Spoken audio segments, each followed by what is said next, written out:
Shalom sahabat yang baik hati, salam sehat selalu bagi kita semuanya.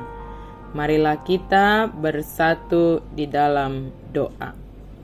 Kasih karunia dan damai sejahtera dari Allah Bapa dan dari anaknya Tuhan Yesus Kristus kiranya menyertai kamu sekalian. Amin. Firman Tuhan bagi kita pada hari ini tertulis dalam Mazmur 145 ayat 17. Tuhan itu adil dalam segala jalannya dan penuh kasih setia dalam segala perbuatannya. Nabonardo Jahoba di saluhut akadalanna, jala basa di bagasan saluhut jadi-jadian naik. Tuhan itu adil dalam segala jalannya dan penuh kasih setia. Apakah yang dimaksud dengan adil? Adil berarti bertindak dengan benar, sesuai dengan standar kebenaran atau ketetapan hukum. Sebagai anak Tuhan atau sebagai orang yang percaya, kita terpanggil untuk mewujudkan keadilan dan kebenaran dalam segala aspek kehidupan. Tuhan Yesus telah memberikan teladan untuk itu. Dia adil, Allah itu adil. Artinya, Allah akan selalu berlaku benar sesuai dengan prinsip kebenarannya. Dia tidak akan pernah melanggar ketetapan hukum yang telah dibuatnya. Keadilan Tuhan itu akan dinyatakannya pada kehidupan sekarang maupun yang akan datang. Kebenaran itu seharusnya menjadi penghiburan bagi kita di tengah-tengah dunia yang penuh dengan ketidakadilan. Keadilan Allah itu dinyatakan dengan berbagai cara, antara lain, keadilan Allah dinyatakan dengan mencintai kebenaran dan membenci kefasikan. Dia mengasihi orang-orang yang hidup dalam kebenaran dan membenci orang-orang yang hidup dalam kefasikan. Keadilan Allah dinyatakan dengan menjatuhkan hukuman atas setiap pelanggaran dan dosa. Dia tidak akan membiarkan pelanggaran dan dosa berlalu begitu saja dari hadapannya. Dia akan menghajarnya dengan hukuman. Itu dikatakan dalam Wahyu 16 ayat 5-6. Keadilan Allah juga dinyatakan dengan memberikan penghargaan atas setiap pekerjaan Tuhan yang dilakukan oleh orang yang percaya. Setiap pekerjaan Tuhan yang kita kerjakan tidak akan sia-sia. Allah memperhatikan, menghargai setiap perbuatan baik, bahkan hal-hal yang sederhana, hal-hal yang kecil yang kita lakukan karena mengasihi Tuhan. Demikianlah keadilan Allah nyata dalam setiap tindakannya. Dia mencintai kebenaran, tetapi membenci kejahatan. Dia mengganjar setiap dosa dengan hukuman, tetapi menghargai setiap kebajikan. Dia bertindak sesuai dengan prinsip-prinsip kebenaran yang telah ditetapkan. Tak ada kecurangan sama sekali di dalam dirinya.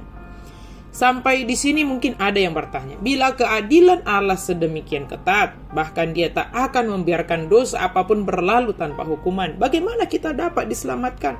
Bukankah kita semua telah jatuh dan berbuat dosa?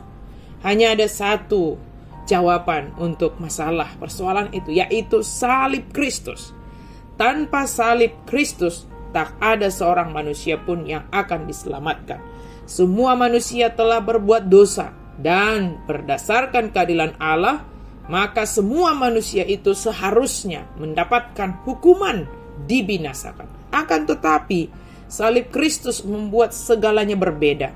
Allah telah mengaruniakan putranya yang tunggal, Yesus Kristus, untuk mati di atas kayu salib itu, menanggung segala dosa kita, umatnya yang percaya kepadanya. Kasih Allah mengampuni dosa-dosa umatnya dan mengaruniakan hidup yang kekal kepada manusia yang percaya kepadanya. Sedangkan keadilannya menuntut pelaksanaan hukuman atas segala pelanggaran dan dosa. Salib Kristus menggenapi keduanya. Hukuman dosa dilaksanakan dan ditanggungkan kepada Kristus yang menerimanya dengan sukarela, sehingga pengampunan dosa dan hidup kekal dapat dianugerahkan kepada orang percaya. Dengan demikian, kasih dan keadilan Allah dapat dinyatakan secara bersama-sama. Kasih dan keadilan Allah akan membuat kita semakin mengerti bahwa segala yang kita alami dan lakukan semua karena kasih karunia Tuhan. Dan itu semua kita harus pertanggungjawabkan kepada Tuhan. Allah di dalam Yesus Kristus telah menyatakan keadilan dan kasih setianya kepada kita. Maka sahabat yang baik hati, mari kita menjadi pembawa keadilan, membawa kasih setia dimanapun kita berada. Nyatakan kebenaran Tuhan kita itu. Memang terkadang kebenaran itu sangat menyakitkan, tetapi biarlah kita dipakai Tuhan untuk menyatakan keadilan dan kebenarannya serta kasih setianya kepada semua orang yang ada di sekitar kita. Sebab kita telah menerima keadilan dan kasih setianya di dalam Yesus Kristus. Kiranya Tuhan memampukan kita untuk melihat, menghidupi, melakukan keadilan dan kasih setia yang telah kita terima di dalam Yesus Kristus. Amin. Terima kasih Tuhan untuk firman-Mu. Terima kasih karena Engkau mengingatkan kami akan keadilan-Mu, karena Engkau adil dalam segala jalan dan Engkau penuh kasih setia dalam segala perbuatan-Mu. Kami sungguh bersyukur untuk itu ya Allah. Mampukan kami, pakai kami Tuhan untuk menyatakan keadilan-Mu, menyatakan kasih setia-Mu kepada orang-orang di sekitar kami. Biarlah kehidupan kami, perkataan kami, perbuatan kami, pikiran kami, hati kami senantiasa dipenuhi, dikendalikan oleh keadilan, kebenaran-Mu dan kasih setia-Mu. Dalam nama Yesus kami berdoa dan bersyukur. Amin.